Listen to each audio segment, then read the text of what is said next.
سيد نور المالكي أثنى على اللي يقدم في استوديو التاسعة وأن لم يسمي البرنامج شخصيا. الناس تظهر على شاشات التلفزيون وتتحدث وتكشف هذا سارق وهذا حرامي، وإن كان الأغلب فقط اتهامات دون أدلة، ولكن يعني هناك حرية، فلماذا لا نكشف المفسدين؟ لا، مو حرية سيادة رئيس الوزراء، هاي مسؤولية. نحن نقدم ملفات الفساد ومتحملين مسؤولية السير على طريق الحق مع قلة سالكين، لأنها مسؤولية أخلاقية ووطنية ودينية.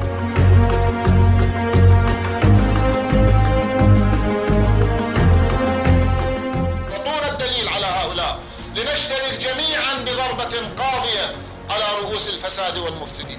الفاسدين المقربين من رؤساء الكتل ومن السلطات، والفاسدين المدعومين من بعض الجهات مقربين ومعروفين ومشخصين وملفاتهم أكثرهم على سيادتك. أنا بالحقيقة عندي ملفات جايبها وياي وين الآن؟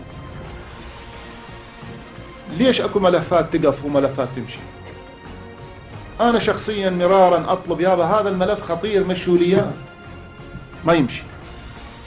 بالوقت اللي تمشي ملفات ما أقول لا ينبغي أن تمشي، لكن مو هي المهمة، مو هي الخطيرة. ملفات يكفي أن سيادتك تقدم اللي عندك. خلي نشخص ذولا، خلي نكفخهم على راسهم بالقانون وندخلهم السجون يصيرون عبرة لغيرهم. سيادتك شوف ايش راح يصير في داخل البرلمان، راح تصير بوكسات.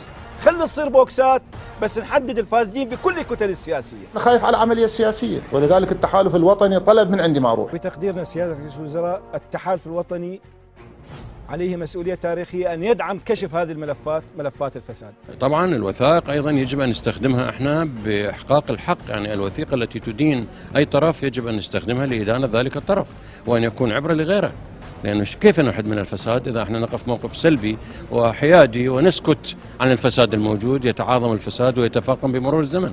أما إذا لا استخدمنا هذه الوثائق للحد من ظاهرة الفساد، أنا لا أدعو إلى أن يكون القصاص أكثر من الجناية، بس يجب أن نمارس القصاص بقدر الجناية، بمقدار ما تكون جانية يجب أن يقتص منك. أرجو أن نصير واضحين، أنا أقول اللي حلناهم ونحكمه ونعلن عنهم ونشهر بهم، حتى بالأسماء ونشهر بهم بالأسماء.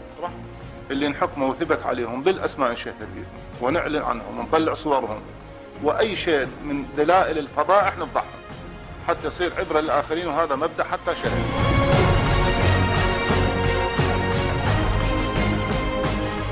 فهل يكفي ذلك؟ وهل علينا أن ننتظر مرة أخرى ملفات مضمومة لو نكشفها؟ دعوني أقول بكل صراحة لدي الكثير.